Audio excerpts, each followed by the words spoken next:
Do you remember growing up? Because I think both of us grew up in the low fat era. I can't even remember when that exactly was, but basically, Long. if you're, It lasted long. It felt like. it lasted for forever. Yes.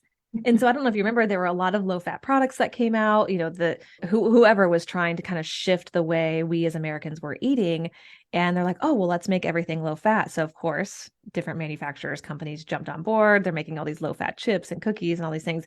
And what ends up happening was because here, the US, they were concerned about us continuing to gain weight. Well, guess what? With this low fat craze, we end up gaining even more weight. So it did not help whatsoever.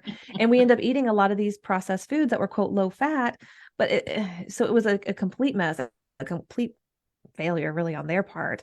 And so I think it just reiterates that no, all fat should not be avoided. In fact, fat is incredibly important for like our hormones, our cell function, for absorbing certain nutrients like vitamin D, a fat soluble vitamin. Fat is incredibly vital to our nutrition.